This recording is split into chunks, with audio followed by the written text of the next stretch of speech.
encourage their kids to speak confidently at home? You have to learn how to be a good listener. If you are a good listener, the child will be able to speak. The child will be able to express. I was into child psychology. So yes, the first person to boost your child's confidence is you. So welcome to PlanetSpark Podcast, guys. So we have very inspiring educator with us today who trained our student from PlanetSpark from past 4 years, who is actually not only an expert, a pranic healer, as well as a biker, award-winning biker we have, and a proud mother of 2, graduated from NIFT Delhi. So hi Nikita ma'am, how are you? I'm good, and I'm so happy to be here and see, how my team works.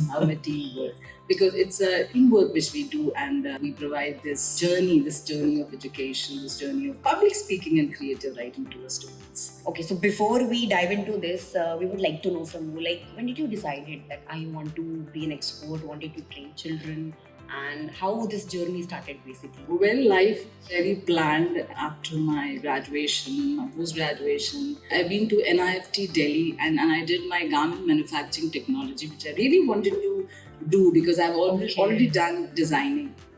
So after my post-graduation, I worked for certain firms into leathers with Z News as a fashion reporter. And then finally, the most beautiful thing of my life happened that I got married. Again, I picked up my designing and everything.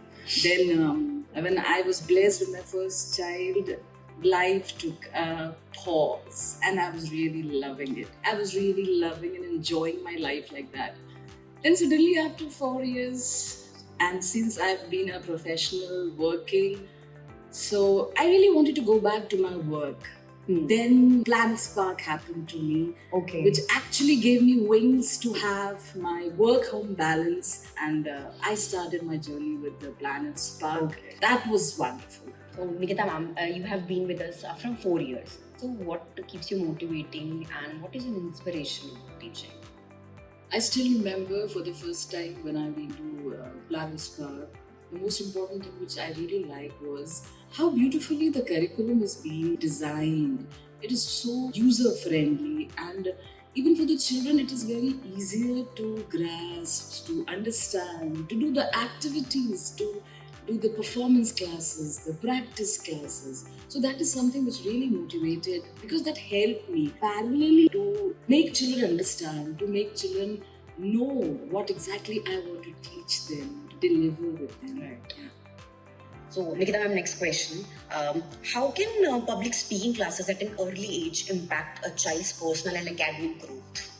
Yes, personal and academic both goes hand in hand. Okay. Right, Pratiksha. So earlier the better, because when the children go to school, in today's scenario, we start the pronunciation part with the phonics, phonetics. That is the letter sounds. We go for digraphs, we go for syllables, we go for club words, blur words, sight words. So there they understand about pronunciation. Now comes public speaking. So once they are clear with the words, the word sound, the alphabet sounds, they start to speak. They learn with storytelling. Storytelling. Why storytelling? We introduce at such an early age the expressions. We are trying to teach children express what they want to express, and that is the journey. That is the journey a small child takes from the starting itself. That how to express what they want to speak, what they want to say. It's like both personal growth as well. Yes, and it is very, very important to express yourself. You're not supposed to keep your things to yourself. Otherwise, you won't be able to make someone understand that what you want to say. People might misconstrue you. People might feel that, this child is quiet, this child is shy, this child is introvert. Though the child is not. It's just that he is lacking expression. So it is very, very important. And that's impact their, academics as well. When they go to school, they will be more active. Sooner the better. Better. Yeah. Next question, Nikita ma'am, related to the first one. Many parents worry about their child's confidence nowadays. What are some early signs that a child needs help with public speaking? If you could tell to parents who is watching this, it will be a great help, I believe. Most of the cases which I come across are that parents are very much worried about my child is not speaking. When they meet new people, they don't speak. With us, with the family members, with their relatives, they're okay, but they don't speak when they move out. So, yes, this is an early sign, but I have a question. I have a question with the parents, like, have you taught your children what to speak, what to talk to new people, You have always taught them, don't talk to strangers, You can't talk to them. And suddenly out of a blue, you want that your child should talk to someone of whom you have not given any introduction. And you have not taught to. The child doesn't know what is the commonality he got, or the commonality she got with the child or the parent or the relative or the friend of yours, So you have to train, you have to tell your child that, what they have to talk. And this is where we come, we actually train our children how to talk to, teenagers, how to talk to children, who are younger to them, how to talk to aunts, how to talk to uncles, or how to talk to their grandparents, because there is a content which we provide to them. So we have next one. How can parents encourage their kids to speak confidently at home? Any simple activities they can try which could help them? Again, a very nice question, I would say, because we do teach, we do train our children, we do have learn plans for the children. We do have performance sessions, we do have practice sessions, we do have workshops.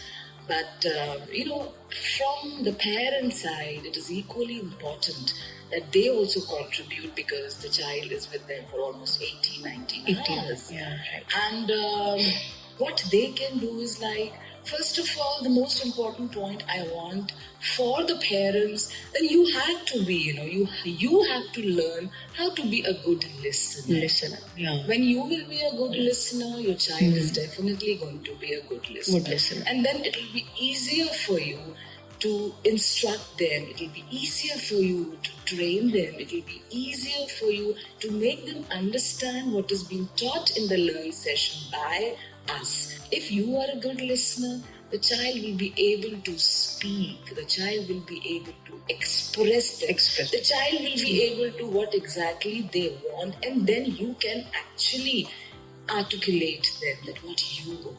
And you have to keep your instructions very crisp. You should not carry on and on. Do this, do that. You have not done this. You have not done that. Here you are wrong. There you are wrong. Yeah. That puts your child's confidence level low, because the mother, the father, the immediate family is someone, the child always feel that they are mine. Right? So they always follow them. They always follow what mama says, that you're not good at this, your pronunciation was good, not good. You didn't speak to my friend. So these questions haunt in their mind. As Pratisha told you that I was into child psychology. So yes, the first person to boost your child's confidence is you. Next question, Nikita ma'am. This is very important. I also wanted to know. So basically, what are some common mistakes generally parents unknowingly make that might discourage a child from speaking up? First of all, this answer goes to all the parents that child is your priority. It's your responsibility. It's not just that, you are sending them to school, you are sending them to tuition sessions, you are sending them to us. Your responsibility is done. Right? So a very common mistake you do is you're not providing your personal time, your bond with your child, which is the first bond for the child. Try to understand the psychology of a 4-year, 5-year-old child, who doesn't have money, who doesn't know anyone except you and your husband, This is for the moms, And who don't know anyone, who doesn't know anything. Every time, he's been surrounded by the thought, if my mom is not there, if my dad is not there. So in that sort of a psychology, you are bombarding them with lots of instructions, many repetitive, different instructions. Do this, do that. You have not done this, you have not done that. Please give your time to them and to limit your instructions. Limit your instructions. Yeah, it it's should important. be very, very crisp. Very one or two line, and then you can repeat them so that it gets instilled in the child's mind that when I get up at this hour, when this sort of a bell is going to ring, the clock is going to ring, I have to get up, then I have to brush my teeth. I'm not supposed to hush. You are creating, since childhood, you are creating that hush thing in his mind that, yes, I have to do this, I have to do that, I have to do. Normal mind, a human mind is not meant for that. And you are creating that at such an early age. So you can already think that where it is going to lead your child to.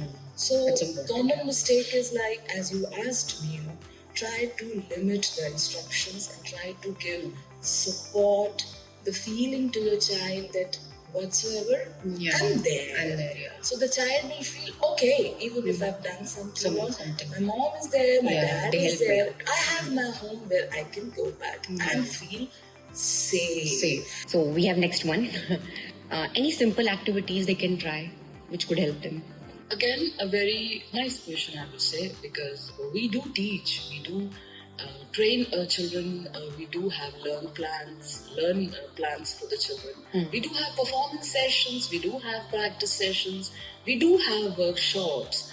But, from the parent side, it is equally important that they also contribute because the child is with them for almost 18 hours.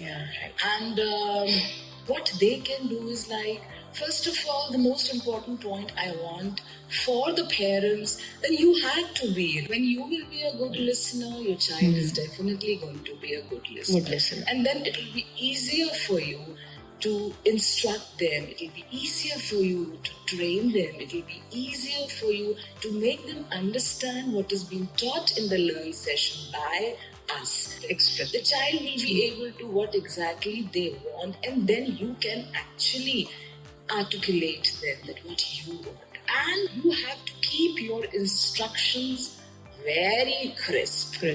You should not carry on and on, do this, do that, you have not done this, you have not done that, here you are wrong, there you are wrong.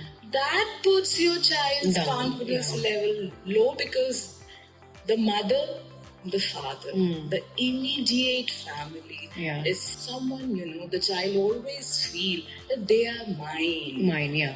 Right, so they always follow them. They always follow what mama says, that you're not good at this, your pronunciation was good, not good. You can speak to my friend. So these questions haunt in them.